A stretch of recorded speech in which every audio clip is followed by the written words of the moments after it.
नमस्कार, स्वप्नाली कुकिंग चॅनलमध्ये तुम्हा सर्वांचं खूप खूप स्वागत। आज आपण फ्लॉवरचे पराठे कसे करायचे ते पाहणार आहोत।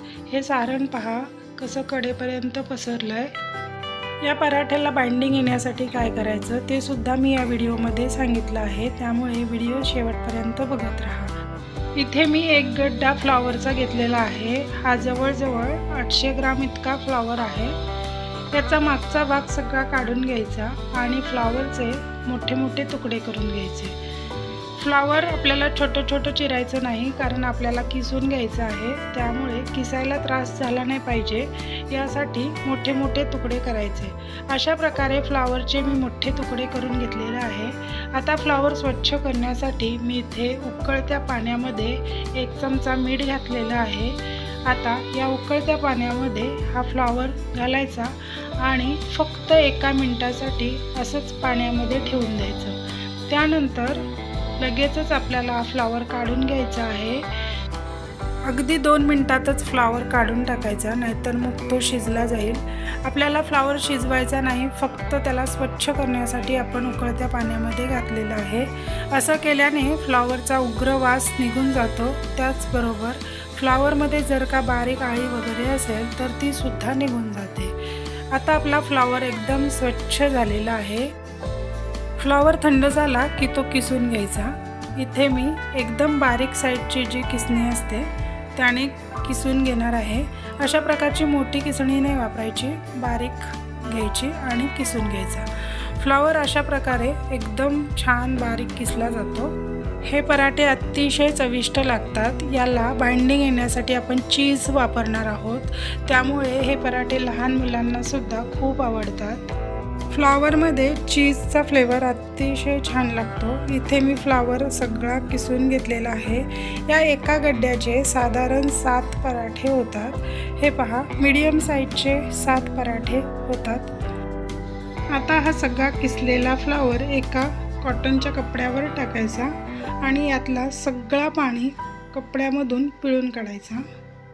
अशा प्रकारे कॉटनच्या कपड्यामध्ये मी किसलेला फ्लॉवर टाकलेला आहे आणि आता या कपड्याने सगळा फ्लॉवर अशा प्रकारे बांधून घ्यायचा आणि त्यातला सगळा पाणी पिळून काढायचा। असं केल्याने फ्लॉवरचा जो उग्र वास असतो तो सुद्धा निघून जातो व सारण असं मस्त कोरडं पडतं।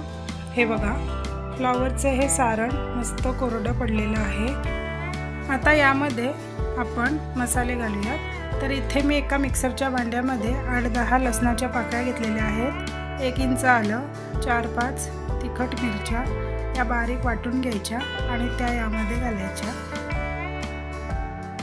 आता बारीक चिरून घेतलेली कोथिंबीर सुद्धा घालायची। कोथिंबीर छान निथळलेली असावी, त्यात पाण्याचा अंश नसला पाहिजे। त्याचबरोबर चवीपुरतं मीठ घालायचं आणि याला बाइंडिंग येण्यासाठी आपण इथे चीज घालणार आहोत। मी इथे अमूलचं चीज घेतलेलं आहे। साधारण मी इथे 2 क्यूब चीज होईल एवढं चीज घेतलेलं आहे। चीज इथे तुम्ही अजिबात स्किप करू नका। चीज या पराठ्यामध्ये नक्की घाला, म्हणजे या सारणाला बाइंडिंगसुद्धा छान येते आणि चवीलासुद्धा खूप छान लागतात। आता हे एकदम मिक्स करून घ्यायचं। हे पराठे फ्लॉवरचे आहेत हे कळतसुद्धा नाही, लहान मुलांना तर अजिबात कळत नाही। हे बघा, चीजने छान या सारणाला बाइंडिंग आलेली आहे। याचे सुद्धा मी 7 गोळे तयार करून ठेवते आहे। एका गड्ड्याचे साधारण मीडियम साईजचे 7 पराठे होतात। इथे मी गव्हाचं पीठ घेतलेलं आहे, त्यामध्ये अगदी चिमूटभर मीठ घालायचं आणि जी आपण चपात्यांची कणिक मळतो त्यापेक्षा थोडीशी सैल कणिक मळायची।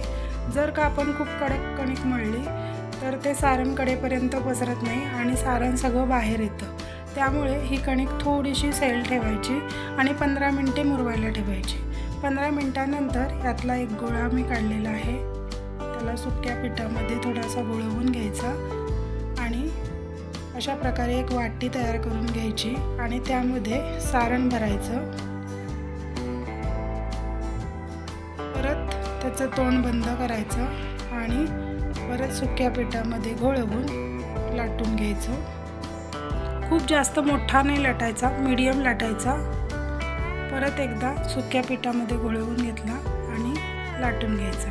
हलक्या हाताने लाटायचा। हे पहा सारण कसं मस्त कडेपर्यंत पसरलेलं आहे।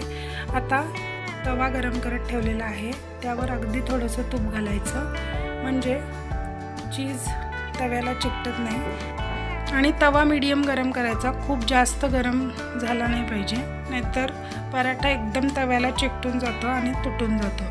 अशा प्रकारे उलटपलट करून दोन्ही साईडने तूप लावून पराठा भाजून घ्यायचा।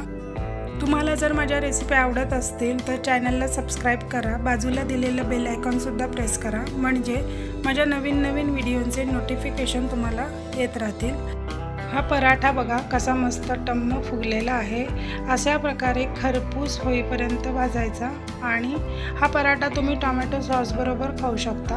अतिशय चविष्ट लागतं, लहान मुलांना तर खूप आवडतात हे पराठे।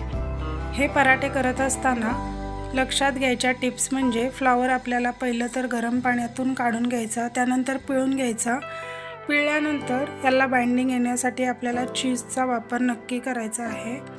हे पहा सारण कसं कडेपर्यंत पसरलेलं आहे। चॅनलला सबस्क्राईब करायला अजिबात विसरू नका, अतिशय चविष्ट हे पराठे लागतात।